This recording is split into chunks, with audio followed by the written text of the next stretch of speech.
दूसरा अतीक बनने की तैयारी हो रही है। सब के सब कांपा करते थे, लेकिन उसी राज्य में आते हैं योगी आदित्यनाथ और रियल लाइफ की दुनिया को अगर आप टटोलेंगे तो बहुत सारी चीजें पता चलता है। फिर से अतीक का नाम निकला है। तो इस तरह से खौफ, अगर उनकी कहानियां को समझने के लिए बहुत सारे पहलू हैं। उत्तर प्रदेश एक ऐसा राज्य है जहां माफियाओं की तूती बोला करती थी, जहां दिन दहाड़े निकलना भी मुश्किल हुआ करता था, जहां माफियाओं के डर के मारे सब के सब कांपा करते थे। लेकिन उसी राज्य में आते हैं योगी आदित्यनाथ अपनी जीरो टॉलरेंस की नीति लेकर। लेकिन उसके बाद अब खबर निकल के आ रही है, फिर से अतीक का नाम निकला है यूपी के अलीगढ़ से। क्या खबर है उसके बारे में जानने के लिए हमारे साथ सद्दाम है। नमस्कार, आप सभी का स्वागत है जनतंत्र टीवी पर, और मैं हूं आपके साथ तरुण, और हमारे साथ सद्दाम करीमी है। सद्दाम, क्या चक्कर है? जहां बाबा का बुलडोजर चलता है, बाबा ने एक एक जमीन को वापस ले लिया है, वहां पर अतीक का नाम फिर से उखड़ा है और कहा गया है कि जानते हो मैं अतीक का भांजा हूं। क्या चक्कर है भाई, खानदान फिर आ गया? और वाकई देखिए, अतीक का एक भांजा है जो ओवैस गाजी नाम करके है, और उस पर एक महिला जो अलीगढ़ की है उसने साफ तौर पर एक आरोप लगाई है। उन्होंने कहा है कि मेरे साथ रेप किया गया, बंदूक के नोक पर धर्म परिवर्तन की बात कही गई, और कई ऐसे सारे उन्होंने सवाल उठाए। लेकिन तरुण, इस बात का जिक्र इसलिए भी होना चाहिए क्योंकि देखिए, जिस तरह से अतीक का खौफ दिखाना और ख़ासतौर पे उसका भांजा, तो अपने आप में एक बड़ा सवाल उठने लगता है। और दरअसल इस बात का कहीं ना कहीं जिक्र होना, और उसके बाद जो है कहीं ना कहीं पुलिस के पास अगर वो महिला जाती है तो पुलिस पर यह आरोप लगाती है कि बयान मेरा बदलवाया गया। लेकिन पुलिस के सीओ का ये बयान आता है कि बयान नहीं बदलवाया गया, जांच पड़ताल की जा रही है। अब आते हैं, थोड़ा ओवैस पर जिक्र कर लेते हैं। जो ओवैस गाजी है वो एक ब्यूटी पार्लर पर पहले महिला जाती है, फिर उसके बाद वो कहती है कि मुझे जो है मेरी जो है माँ बीमार है, मुझे कुछ पैसे चाहिए। फिर उसके बाद गाजी से वो कुछ पैसे की मांग करते हैं। फिर वो बाद में जब गाजी से पैसे मांगती है मदद के तौर पर, फिर वो बाद में डराने धमकाने लगता है कि तुम्हें पता नहीं है क्या कि मैं किसका भांजा हूँ, मैं एक इशारे पर तुम्हारे परिवार को नेस्तो नाबूद कर दूंगा। तो इस तरह से अगर मान लीजिए कि आप अपने मामा का खौफ दिखाएंगे, जो मामा 2 गज ज़मीन में दफन है, जो कसारी मसारी कब्रिस्तान में दफन है, आप उस मामा का धमकी देंगे तो ये उत्तर प्रदेश है, वहाँ नहीं चलेगा। लेकिन सद्दाम, ये भी तो बात है ना कि जहाँ योगी आदित्यनाथ ने माफियाओं की ठोक पीट के खूब सही कर दिए हैं, लेकिन उस जगह पर एक बार फिर से अतीक का नाम लेकर के, क्या ये ऐसा तो नहीं है कि दूसरा अतीक बनने की तैयारी हो रही हो? भाई क्या है ये? ऐसे कई सारे सवाल उठते हैं कि जो विरासत है अतीक का, वो उसके फैमिली के लोग जो है कब्जाना चाहते हैं। चाहे उसका जो भांजा है ओवैस गाजी हुआ, इससे पहले भी गुड्डू बम्बास का जिक्र आया, उसके बेटे का जिक्र आया, अली का जिक्र आया, फिर बाद में उसका एनकाउंटर हुआ।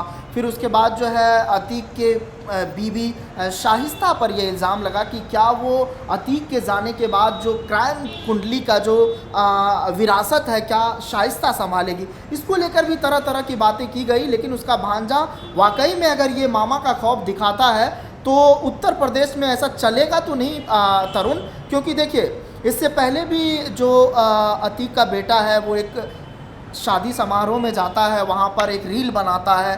रील में किस तरह से भ्रामक गाने उसमें लगाए जाते हैं, और वो गाने किस तरह से बाद में वायरल होता है रील्स में। और रियल लाइफ की दुनिया को अगर आप टटोलेंगे तो बहुत सारी चीज़ें पता चलता है। आप वो दौर याद कीजिए तरुण, जब उत्तर प्रदेश में अतीक के नाम से लोग कांपा करते थे। जब अतीक की गाड़ियाँ काफिला निकला करते थे तो लोग कहीं ना कहीं सहम जाते थे, दरवाज़ा बंद कर लिया करते थे, खिड़की बंद कर लिया करते थे, और उससे झांकते थे कि वो उनके घर के सामने से वो गए कि नहीं गए।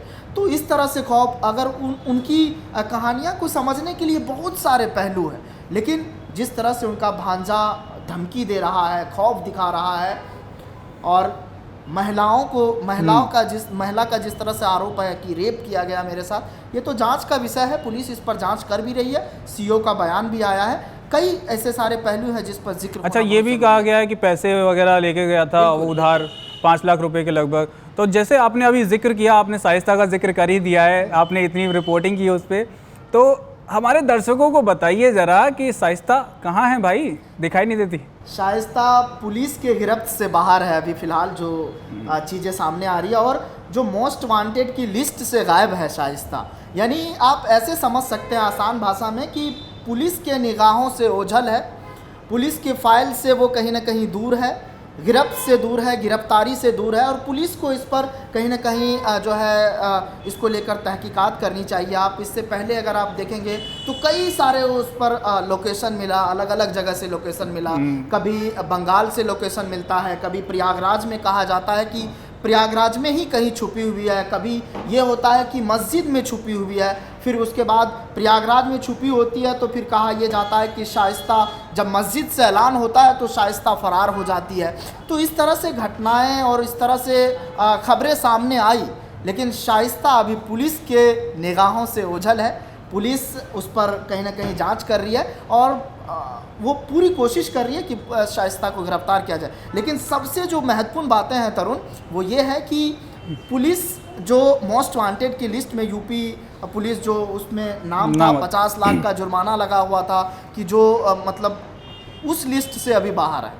अच्छा, बहुत बहुत धन्यवाद सद्दाम आपने जानकारी साझा करने के लिए। लेकिन एक बात तो है कि जिस हिसाब से अतीक का मामला सामने आया है, अतीक के भांजे का नाम सामने आया, यानी कि एक बार फिर यूपी को उसी जगह पे ले जाने का प्रयास किया जा रहा है जहां से योगी आदित्यनाथ ने निकाला था। लेकिन मैं एक चीज़ और तरुण ऐड करना चाहूँगा, क्योंकि देखिए जिस तरह से अतीक को लेकर जब बात होती है, अतीक का खौफ का जिक्र होता है, एक धारा है जो अतीक से खुश भी है, एक धारा वो है जो अतीक से नाराज़ भी है।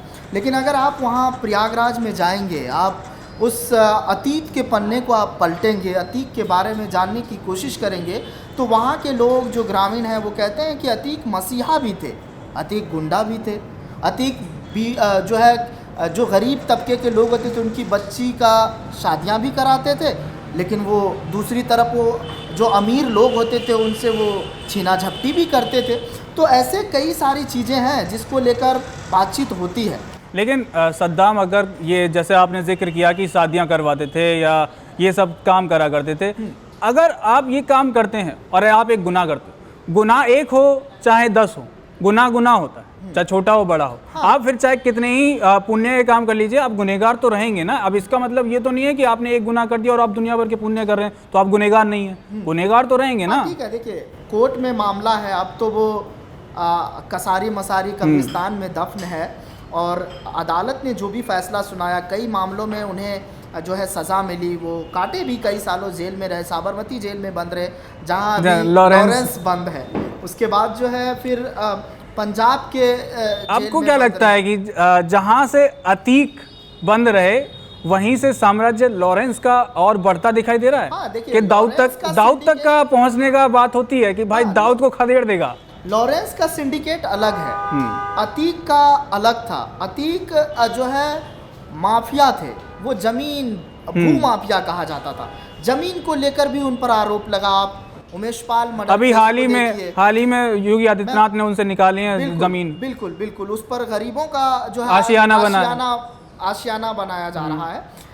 लेकिन जैसा कि आपने लॉरेंस का जिक्र किया, तो मैं अपने दर्शकों को बस जानकारी के लिए बता दूं कि लॉरेंस का सिंडिकेट और अतीक के सिंडिकेट में ज़मीन आसमान का फ़र्क है। लॉरेंस उन लोगों पर नज़र रखता है जो पैसे वाले हैं, बॉलीवुड पर, जो हाई प्रोफाइल हैं, हाई प्रोफाइल लोगों पर, और उसको वो निशाना बनाते हैं। लेकिन अतीक का ये था कि जो गरीब के ज़मीन भी होते थे उनको वो कब्ज़ा करवा लेते थे, फिर उस पर अपना मकान बनाना, गाड़ी घोड़ा रखना। तो ये कहीं ना कहीं लॉरेंस और अतीक से तुलना करना वो कहीं ना कहीं थोड़ा सा मुझे समझ नहीं आ रहा कि मैं इसको कैसे फ्रेम करूं, लेकिन ये गलत होगा। दूसरी चीज़ ये है कि अगर अतीक को मान लीजिए कि अतीक ने जुर्म किया, भले ही उनकी पुलिस कस्टडी में उनकी हत्या हुई, कई सारे इल्ज़ाम लगे कि सरकार पर भी इल्ज़ाम लगे, लेकिन कई सारी रिपोर्टें आई कि जो है जिसने गोलियां चलाई उस पर कहीं ना कहीं कार्रवाई हो रही है।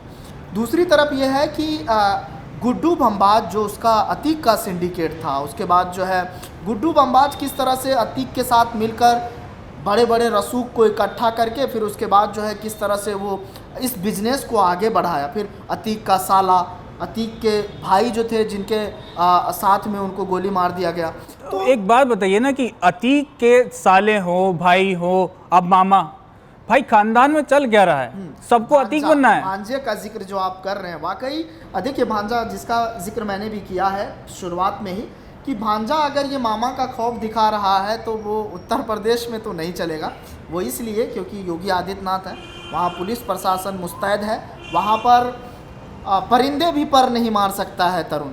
तो ये बहुत इंटरेस्टिंग है। लेकिन जाते जाते शाइस्ता के बारे में मैं ये कह दूं, हो सकता है कि मैंने कई सारी रिपोर्टें की है शाइस्ता को लेकर, जो भी अपडेट रहा है मैंने दिया है, लेकिन शाइस्ता को लेकर और भी कुछ नई परतें खुलती हैं, कुछ और नया आता है तो इस पर हमारी चर्चा होती रहेगी।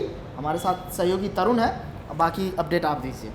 तो जैसा इन्होंने बताया सद्दाम, आपने हमारे दर्शकों को एक एक पहलू आराम से अच्छी तरीके से समझा दिया। लेकिन एक बात तो तय हो गई कि उत्तर प्रदेश में चाहे अतीक का भांजा हो, साला हो या कोई भी हो, छोड़ा नहीं जाएगा भाई, कायदे से इलाज किया जाएगा। तो अगर आप सोच रहे हो कि हम माफिया गर्दी करके यूपी में बच जाएंगे, यूपी में छोड़िए आप कहीं भी बच जाएंगे क्या, नहीं। और खासकर यूपी में तो योगी आदित्यनाथ ने सीधा सादा फंडा अपना रखा है कि भाई माफियागिरी नहीं चलेगी और एक एक को ठोका जाएगा। चाहे आप तौकीर रजा का नाम ले लीजिए, चाहे मुख्तार अंसारी हो, किसी का भी नाम ले लीजिए, किसी को नहीं छोड़ा जाएगा।